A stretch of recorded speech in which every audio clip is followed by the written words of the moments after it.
Imagine this, it's one of those lazy Sundays, late Sunday morning. You're at home, maxing, relaxing. You feel comfortable sitting on the couch.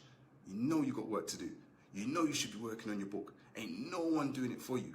Today was a day that you set the time aside to do this. But instead, what do you find yourself doing? Scrolling mindlessly through YouTube Shorts, Instagram Reels, TikTok. Before you know it, time is tick-tocking away from you. Look, we've all been there, right? That was me, always finding something else to do. Anyway, you ain't here to hear all that. You're here to hear how to solve this problem. The first way is the staircase strategy. Okay, let me tell you about Rodney. Rodney has a very interesting life story that the world needs to hear. Rodney's always wanted to write his own book, but when he started to think about it, what it would take, it felt to Rodney like trying to climb a huge mountain all at once. One day, Rodney's mate, Jay, shared a very interesting concept. Whilst they was training together in the gym, Jay called this the staircase strategy. Jay said to Rodney, imagine your big goal, which is putting together your book as a staircase.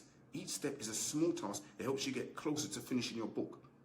Inspired by this, Rodney decided to give it a go.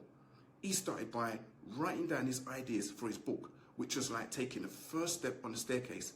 Then Rodney wrote a paragraph, which was like climbing another step. As Rodney kept writing and completed his task, he felt like he was climbing his staircase one step at a time. Before Rodney knew it, he had written a whole book. Each small task he completed made the big job feel less scary and more doable. You see, Rodney's story teaches us that big goals can be achieved by breaking them down into smaller, manageable chunks. With the staircase strategy, even the biggest tasks can be tackled one step at a time. A way to strengthen the staircase strategy is to pair it with setting clear deadlines. The story of Leon will drive home the message of this. You see, Leon is a very ambitious guy. He's a student in university. Leon has a vision for creating early education workbooks for children. You see, Leon has got big dreams of communicating his vision of how he sees the world. And Leon wants to do this by teaching children through his books. However, Leon kept on finding himself getting distracted and losing focus all the time. Then one day, Leon's older sister, Mia, who was a successful writer, shared some valuable advice with him. She told him about the importance of setting clear deadlines to stay on track with his writing goals. Setting deadlines is like giving yourself a finish line in a race, Mia explained. You see, it creates a sense of urgency and helps you prioritize tasks, said Mia. Inspired by his sister's advice, Leon decided to give it a try. He started using his Google Calendar on his phone and input the deadlines to his tasks in the app. By doing this made Leon use his time very effectively. Leon also broke down tasks into smaller, manageable chunks and assigned deadlines to each one, which he put in his Google Calendar. As Leon worked towards his deadlines, he found himself more focused and motivated. Whenever he reached a milestone, he celebrated his progress, which boosted his motivation and kept his momentum going. With the help of clear deadlines and the support of his sister, Leon successfully completed his children's workbook. He learned that setting clear deadlines not only helped him stay organized, but also kept him motivated to achieve his goals. You see, Leon's story teaches us that setting clear deadlines and breaking tasks into smaller chunks can make even the biggest goals achievable. Also, if you celebrate milestones along with the way it keeps you motivated and it gives you that steady progress to get your work done.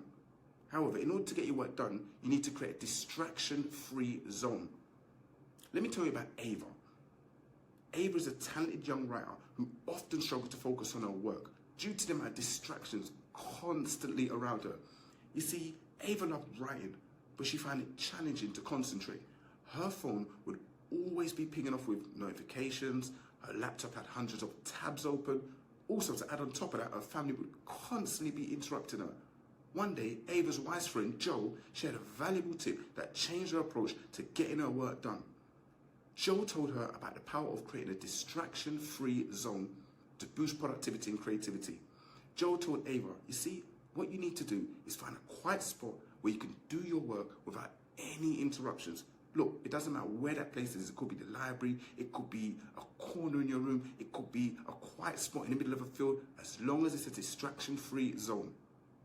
Inspired by Joe's advice, Ava decided to create a distraction-free zone. She chose a corner in her room, away from the hustle and bustle of daily life. Ava turned off the notifications on her phone, closed all unnecessary tabs on her laptop, and put up a do not disturb sign to let her family know she needed uninterrupted time and to only contact her in an emergency situation. As Ava sat down in her distraction-free zone, she immediately felt a sense of calm and focus. Without the constant distractions, Ava's creativity flowed freely, and she was able to dive deep into her writing like never before. Days turned into weeks, and Ava found herself making significant progress on her writing projects. She realized that her distraction-free zone had become a secret weapon for staying focused, sparking creativity, and achieving her writing goals. So Ava's story teaches us the power of creating a distraction-free zone to enhance concentration, to ignite creativity, and make meaningful progress towards our goals. By eliminating distractions and creating a dedicated space for work, you can unlock your full potential and accomplish great things. Now that you know how to crush procrastination, check out my video on how to overcome imposter syndrome. It should be appearing on your screen right about now. Anyway, until next time.